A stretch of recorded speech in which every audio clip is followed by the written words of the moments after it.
29. Ögidilmiş bəylərə vəzir boğucunun qandaq bo'lishi kerakligini aytdi. Ögidilmiş cavab berib dedi: Ali, vəzir bəylərning o'zi tar qo'lidir. Shubhisizki bəyga vəzir kerak bo'ladi. Vəziri yaxshi bo'lsa, bəg xotirjam uxlaydi. Vəzir bəylərning yükini ko'targuchidir. Vəzir bəylikning asosini mustahkamliguchidir. Vəzirlikka bəkmi tanlangan nəhayət xil kerakki, u aqli komil, bütün vücudu bilan berilgan bo'lsin. Parasti ustun, bilimi dengizdek bo'lib, barliq ishning hödisidan chiqsin, bəyning yuzini yo'riq qilsin. Uruqi toza, sabdil, to'g'ri bo'lishi kerakki, to'g'rilik bilan kuni o'ssin. Bu ulug' ish, buningga tanlangan kerak. Rostchil va xulqi esil bo'lishi kerak. U aqlliq va bilimlik bo'lishi, zirak ham muloyim bo'lishi kerak. Aql idroklik kishining uruqi yaxshi bo'ladi. U qayerda bo'lsa yuksaladi, shuhratdan mahrum qolmaydi. Iymonliq, pok va taqvodor bo'lsin-ki, xalq har jihatda uningdan aminlik topsin. Samimiy taqvodor kishi kishilarning sarxili bo'lib, barcha dardmanlarning dardiga davo bo'ladi. Samimiy taqvodor kishi ehtiyot bilan ish qiladi. Yaramsizlarga yaqinlashmaydi, ishning paytini biladi. Bagdin qolsa, alik uchun so'z va harakati bilan alga hukmronlik qiladigan kishi vazirdir. Uruqi sap bo'lmagan kishi pak bo'lmaydi. Napak kishi vazirlikka yaramaydi. Uruqi sap kishilar vafodor bo'ladi. Napak kishilarning ishi jafo keltirishdir. Qonun yurgizguchi kishi nima deydi? Angla. Qonun yurgizguchi elda to'rning beshi bo'ladi. Uruqi sap kishilar ish harakatda muloyim bo'ladi. Vafo bilan quchoq qo'ynini ochidi. Napak kishilarga doim shikar va ilik yugizsangmi, uning qilmishi yanala vafosizlik, jafo bo'ladi. Vazir hayoliq ham ko'zi to'q, ishonchlik bo'lishi kerak. Hayosiz kishi kishilarning yomonidir. Ko'zi to'q bo'lishi, mol dunyoga heris bo'lmasligi kerak. Oshko'zlar bütün dunyo meliga ega bo'lsa-mu to'ymaydi. Kishilarning esiri hayoliq kishidir. Hayoliq kishi kishilarning beshidir. Kim hayoliq bo'lsa, uningga har qanday ishni topshir. İnsan hayo bilan yomonlikning ishkini etadi. Hayosiz kishilar orasidagi eng pastkash kishidir. Hayosizning eg'izidan to'g'ri so'z chiqmaydi. Hayoliq muloyim kishi nima deydi? Angla. U sana samimiy so'zlar bilan nasihat qiladi. Hayosiz kishidan yiroq tur, yiroq. Hayosizlik taqib qilingan ko'z demakdir. Hayosizning yuziga qarasang, atsiz so'ngakdir. Hayosizning o'zi putmas, kamtukdir. Hayo bilan inson obro'yliq bo'ladi.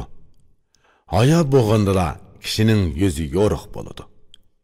Vazirning husni chiroyi ko'rkam, chach saqli yasalgan, ish harakati to'g'ri bo'lib, xalqqa manfaat bersin.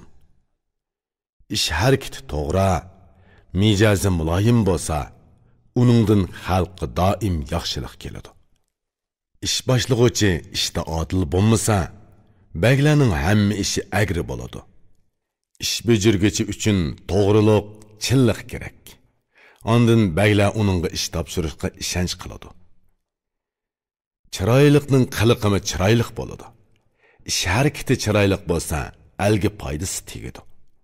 Kimning yuzi va tashqi qiyofati chiroylik bo'lsa, teshiga o'xshash ishchimi chiroylik bo'ladi. Sinalgan va yaxshi yomonni sinab bilgan kishi nima deydi? Angla. Kishining ko'rkiga ishki mijazi hamrohdir. Chiroy ko'rkamligiga ish harakati mos bo'ladi. Teshini ko'rib ichiga guvohlik topsang bas. Teshi ichidek, ichi teshidek bo'ladi. Chosh soqili yasalgan vazir hayvatlik bo'ladi. Vazir hayvatlik bo'lsa, ishi obdan yurishidi. Vazir hisob biladigan olim zerak bo'lishi kerak. Bilim bilan turli xat yiziqlarni bilishi kerak. Vazirning hamma ishi hisob bilan bo'ladi. Hisob bilmasa, xizmatchilarning ishi o'rindalmaydi. Kishi ish kuchlarini hisob bilan bejaradi. Yil, oy, vaqtni hisob bilan ayrıydı. Hisob inchki ish bo'lganlikdan soqish deb atalgan. Sapsasang hisob bak saqliqni talab qiladigan ishdir. Kishi zerak bo'lmasa, ishning hodisidan chiqolmaydi. İnsan o'z ishini zeraklik bilan ishlaydi. İnsan bilganlarini yeziq bilan putidi. Putib qo'ysa nima qilganligini biladi. Yeziq zeraklikning nishonisidir. Yeziq bilgan kishi bak zerak bo'ladi. İnsan balası yeziq bilmagan bo'lsa, yil, oy, kun sonini qandoq bilgan bo'lar edi. Donolar kitob tutib qo'ymagan bo'lsa, hisoblashning qandoqmi amal chorasi bo'lar edi. Xudo bu olamni yaratishdan avval lavhu qalamni yaratib ishlatdi. Qulning nima qilganligini farishta yozadi. Xudo qiyomatda u ishni so'raydi. Vazir kamtar, tili yumshoq bo'lishi kerakki, kishini so'yindirishning yo'li mana shu. Dili kamtar bo'lsa, kishining so'ygusiga sazovar bo'ladi. So'yguga sazovar bo'lgan kishi do'stlarini xushal qiladi. Muloyim, kamtar kishi nima deydi? Angla. Dili kamtarlik kishi uchun nima degan yaxshi? Kamtar kishi xalq ichida so'yimlik bo'ladi. Ko'ngli qattiq kishi so'yguga sazovar bo'lolmaydi. Kamtar kishi uzun muddat e'tiborliq bo'ladi. Takabbur kishi buyuklikka erishamaydi. Vazirlikka nihoyatda ishonchlik er kerak. U o'qimishliq, bilimlik, bakma aqlliq bo'lishi lozim. Dili bilan tili bir, ish harakati durust, hayoliq, sabdil, xalq ichidagi to'g'rilar kerak. Ko'zi to'q, sagak, hushyor, ishni biladigan, yaramliq va yaramsiz kishilarni ayiradigan, xizmatga berilgan, sodiq va yomonlikdan ayminadigan, omonatga xiyonat qilmaydigan, dili pok bo'lishi kerak. Bu fazilat va bilimlar kimda to'liq bo'lsa, vazirlikni uningga bersang bo'ladi, ay alik. Mushundaq kishi bakka vazir bo'lsa, begi ham xalqi tangli xotirjamlik topadi. Aligining ishlari xolig'inidek to'liq o'rindiladi. Ili tuziladi, ham xalqimi boy bo'ladi. Yaramsiz, yomon kishi alga vazir bo'lsa, u alning xalqi boylarimi, kambag'allarimi birdek xarob bo'ladi. Vazir yaxshi bo'lsa, xalq uchun foydali. Xalqqa foydali bo'g'ini alikimi lazzat beradi. Bilimi daryodek cho'nqur, bilim bilan ko'ngli ko'ksini yo'ritgan kishi nima deydi? Angla. Bagning ko'ngli va tili yaxshi bo'lsa, uning xizmatchilarimi to'g'ri yo'l tutadi. Agar baglar zolim, yomon bo'lsa, uning xizmatchilarimi yaxshi yo'ldan tayidi. Begi yaxshi bo'lsa, uning xizmatchilarining qiliqi yaxshi bo'ladi, ziyon solmaydi. Bilginki, baglar o'zi yomon bo'lmasa, yomonlarni o'ziga yaqin yo'latmaydi. Yomon qayerda bo'lsa, yomonlar bilan birga bo'ladi. Ey yaxshi, yur, yaxshi do'st izda. Yomon yaxshi bilan yarashamaydi. Tuz narsa aygiri bilan moslashamaydi. Qora tun yo'ruq kunduzga yaqin kelanmaydi. Yeşil suv qizil o'tqa mehmon bo'lolmaydi.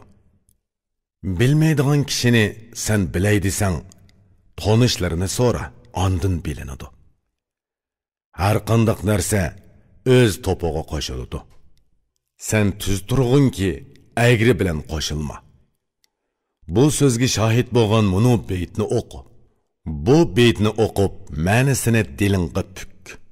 Qara, yürüdigan, uçudigan narsalarning hammasi öz tang tushini o'ziga do'st hamra tutudi. Yaman yaxshiga qo'shilmaydi, qochadi. Hamma narsaga mos keladigan bu qoidaga diqqat qil. Vazir bakka doim kengashchi bo'ladi. Kengashchi kishilar har ishni dangsab qiladi. Ey avomning yaxshisi, yamonga qetilma. Yamonning qiliqi yomon, yuki og'irdir. Baglar yaxshi kishini yaqin tutsa, yaxshi nomi qoladi, xalq ishimi yaxshi bo'ladi. Agar bag yomon kishini o'ziga yaqin tutsa, o'zining nomimi, xalq ishimi yomon bo'ladi. Ey Ali, vazir mushundoq bo'ladigan bo'lsa, begiga aram beradi, xalqi xotirjam uxlaydi. Uning bilan bag tiliki tamamen o'rindiladi. Har qandaq ahvolda barcha ishi ro'naq topadi. Ondan xalqi beyiydi, ham eli tartibga tushadi. Xazinasi ko'payadi va umri davlatda o'tadi. Qerimay nomi mangu qoladi. Qerib qaqshal bo'lgandimi, o'rni yaxshi bo'ladi. Bu dunyolikmi, u dunyolikmi bo'ladi. Doim saodatda mangu uzun yashaydi. Aligning o'gdilmishga suoli. Alig aytdi: Bu so'zlarni zehn bilan tushundim. Bugun bak yaxshi so'zlar qilindi. Endi menga aytqinchi, qo'shin qo'mondoni baglarning ishini qilishda qandoq bo'lishi kerak? O qo'shinga qo'mondonlik qila oladigan, ham jang ishini bejara oladigan, ishni boshqa ep chiqa oladigan, xato qilmaydigan bo'lsin. Menga aytib bergin, bu ishqa kim yaraydi? O düşman askarini parchalab, yovni tarmar qila oladigan bo'lsin.